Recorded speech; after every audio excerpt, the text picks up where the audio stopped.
दोस्तों, नेपोटिज्म यानी कि भाई भतीजावाद ये वो शब्द हैं जो आपको हर फील्ड में ही देखने को मिल जाएंगे। लेकिन दोस्तों, नेपोटिज्म का इस टाइम सबसे ज्यादा बोलबाला है बॉलीवुड इंडस्ट्री में। यानी कि अगर साफ शब्दों में कहा जाए तो बॉलीवुड इंडस्ट्री की गाड़ी नेपोटिज्म के पहियों पर ही चल रही है। लेकिन दोस्तों, हमारे बॉलीवुड फिल्म इंडस्ट्री में कुछ ऐसे भी टैलेंटेड लोग मौजूद हैं जो कि नेपोटिज्म से नहीं बल्कि खुद अपनी मेहनत के बलबूते न सिर्फ इस इंडस्ट्री में आए बल्कि यहाँ पर अपनी एक गहरी छाप भी छोड़ी। और इसीलिए हमारी आज की इस वीडियो में हम आपको 10 ऐसे स्टार्स के बारे में बताएंगे जिन्होंने अपने बल पर बॉलीवुड इंडस्ट्री में वो मुकाम हासिल किया जिसकी चाह हर एक्टर रखता है। तो दोस्तों, जब टैलेंटेड एक्टर की बात हम कर ही रहे हैं तो इस लिस्ट में सबसे पहला नाम आयुष्मान खुराना का आता है। दरअसल आयुष्मान खुराना वो नाम है जो किसी भी परिचय के मोहताज नहीं। सिर्फ 17 साल की उम्र में अपने पैशन को फॉलो करते हुए उन्होंने पॉप स्टार नाम के एक शो में एंट्री ली, पर वहां पर उन्हें कुछ खास सफलता नहीं मिली। और फिर इसके बाद उन्होंने MTV के शो रोडीज में भी काम किया। और फिर उस शो को जीतने के बाद उन्होंने अपनी सफलता की सीढ़ियों पर चढ़ना शुरू कर दिया, जिसके बाद आयुष्मान ने थिएटर से लेकर रेडियो जॉकी, वीडियो जॉकी और टीवी एंकर के साथ साथ बड़े बड़े शोज को होस्ट करने का भी काम किया। लेकिन इतना करने के बाद भी इस सितारे का सुपरस्टार बनने का जो ख्वाब था वो अभी भी अधूरा ही था। और फिर आयुष्मान के पास विकी डोनर फिल्म का ऑफर आया, लेकिन यह फिल्म थोड़ा लीक से हटकर था। हालांकि आयुष्मान लीक से हटकर ही फिल्मों को करने के लिए ही तो जाने जाते हैं, और इसी वजह से उन्होंने विकी डोनर करने के बाद धीरे धीरे अंधाधुंध, बधाई हो, बरेली की बर्फी और गुलाबो सिताबो जैसी ही और भी बहुत सारी फिल्मों में अपनी शानदार एक्टिंग से लोगों का मन मोह लिया। और अब वो इंडस्ट्री के अंदर एक सेल्फ मेड सुपरस्टार के तौर पर जाने जाते हैं। और दोस्तों, कुछ इसी तरह से हमारी लिस्ट में दूसरे नंबर पर हैं राजकुमार राव। राजकुमार राव वह सितारे हैं जिन्होंने यह साबित करके दिखाया है कि एक एक्टर बनने के लिए आपको स्मार्ट लुक और पर्सनालिटी की जरूरत नहीं है। आप अपने टैलेंट के बलबूते पर ही इस इंडस्ट्री में स्टार का दर्जा पा सकते हैं। हालांकि अपने करियर के शुरुआती समय में वह कई सारे कास्टिंग डायरेक्टर के ऑफिस के चक्कर काटते रहे, लेकिन वहां उन्हें कोई भी रोल नहीं मिल रहा था। और फिर थक हार कर उन्हें रन मूवी में एक न्यूज रिपोर्टर के तौर पर काम मिला और यहाँ से उनका बॉलीवुड इंडस्ट्री का सफर शुरू हो गया। और फिर इसके बाद उन्होंने अपनी एक्टिंग का लोहा मनवाते हुए बहुत सारी हिट फिल्मों में काम किया। और दोस्तों, कुछ इसी तरह से इस लिस्ट का अगला नाम बॉलीवुड की असल क्वीन कहे जाने वाली कंगना रनौत का है।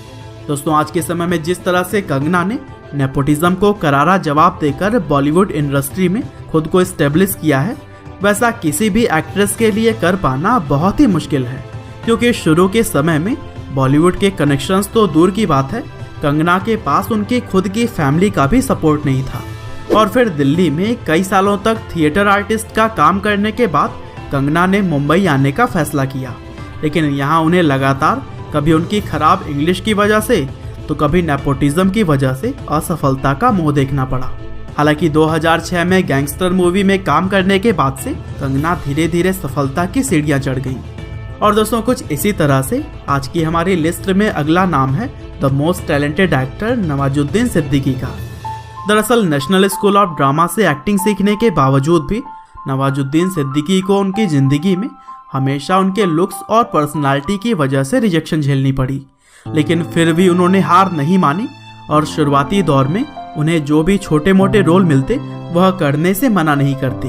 हालांकि नेपोटिज्म के चक्कर में इस टैलेंटेड एक्टर का टैलेंट भी दबा रहा और उन्हें कई साल बाद गैंग्स ऑफ वासेपुर मूवी से पहचान मिलनी शुरू हुई।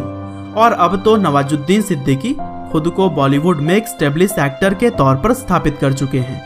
और दोस्तों, बॉलीवुड इंडस्ट्री के खिलाड़ी कहे जाने वाले अक्षय कुमार भी हमारी लिस्ट में अगले नंबर पर हैं। दरअसल मुंबई में कुंदन की ज्वेलरी बेचने से लेकर बच्चों को मार्शल आर्ट सिखाने जैसे ही कई सारे छोटे छोटे काम करके अक्षय कुमार अपनी लाइफ में आगे बढ़े। और फिर उन्होंने अपने करियर की शुरुआत मॉडलिंग से की। हालांकि कई सारे स्ट्रगल के बीच जब एक बार अक्षय कुमार का एक मॉडलिंग प्रोजेक्ट फ्लाइट लेट हो जाने की वजह से मिस हो गया, तब वो अपना पोर्टफोलियो लेकर नटराज स्टूडियो पहुंच गए, जिससे कि उन्हें 1-2 फिल्मों में छोटे मोटे किरदार निभाने के मौके मिल गए। और फिर मुख्य तौर पर सौगंध फिल्म से शुरू हुआ अक्षय का यह सफर आज भी जारी है। और अब तो वह करोड़ों लोगों के दिलों में छाए रहते हैं। और दोस्तों कुछ इसी तरह से लिस्ट में आगे हमने रखा है शानदार अदाकारी से सबका दिल जीतने वाली अनुष्का शर्मा को। वैसे तो अनुष्का मॉडलिंग के लिए मुंबई आई थी, लेकिन उन्होंने कभी भी नहीं सोचा था कि वह एक एक्ट्रेस बनेंगी। लेकिन कहते हैं ना कि होता वही है जो किस्मत को मंजूर होता है, और इसी वजह से उन्हें यश राज बैनर की पहली फिल्म रब ने बना दी जोड़ी में काम करने का मौका मिल गया। और यहाँ उन्होंने अपनी शानदार एक्टिंग का ऐसा जलवा बिखेरा कि उन्हें बैंड बाजा बारात जैसे ही और भी कई सारी फिल्मों में काम करने का मौका मिलता गया। और फिर आगे उन्होंने बॉलीवुड इंडस्ट्री में अपनी नेचुरल एक्टिंग की वजह से सभी लोगों का दिल जीता। और दोस्तों इसी तरह से बॉलीवुड के बेहतरीन एक्टर पंकज त्रिपाठी को तो आप जानते ही होंगे। दरअसल मिर्जापुर और गैंग्स ऑफ वासेपुर जैसी फिल्मों में अपनी बेहतरीन एक्टिंग से लोगों के दिलों में राज करने वाले पंकज त्रिपाठी का भी यह सफर इतना आसान नहीं था। होटल में काम करने से लेकर बॉलीवुड में कदम रखने तक उन्होंने बहुत सारी परेशानियों को झेला है। हालांकि भले ही उन्हें शुरुआत में कुछ ऐसे रोल मिलते थे जिससे उनकी पहचान पॉसिबल नहीं थी, लेकिन अनुराग कश्यप की मूवी गैंग्स ऑफ वासेपुर में काम करने के बाद उन्होंने बुलंदियों को छूना शुरू कर दिया और आज वह अपनी शानदार और रियलिस्टिक एक्टिंग के लिए पूरे भारत में ही पहचाने जाते हैं। और दोस्तों कुछ इसी तरह से लिस्ट में अगला नाम है इरफान खान का।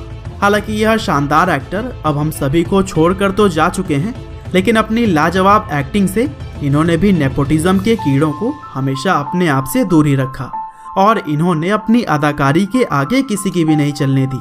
हालांकि इरफान खान ने अपनी शुरुआत चाणक्य और भारत एक खोज की तरह ही कई सारे टीवी शोज से की थी, लेकिन फिल्म जगत में दर दर ठोकरें खाने के बाद उन्हें छोटे मोटे किरदार मिलने शुरू हो गए। हालांकि दोस्तों टैलेंट छुपने वाला कहाँ है, जल्दी उनकी एक्टिंग को लोगों ने नोटिस किया और फिर इरफान खान बॉलीवुड के सबसे टैलेंटेड एक्टर्स में गिने जाने लगे। हालांकि अब भी वह हमारे दिलों में अपनी शानदार एक्टिंग के लिए जीवित हैं। और दोस्तों रियलिस्टिक एक्टर्स में अगर हम मनोज वाजपेयी को ना गिने तो यह लिस्ट पूरी ही नहीं हो सकती। दरअसल मनोज NSD यानी कि नेशनल स्कूल ऑफ ड्रामा से कई बार रिजेक्ट कर दिए गए, लेकिन अपनी मेहनत से उन्होंने एक्टिंग पर ऐसी पकड़ बना ली कि उन्हें एक टीचर के तौर पर नेशनल स्कूल ऑफ ड्रामा में ही बुलाया गया।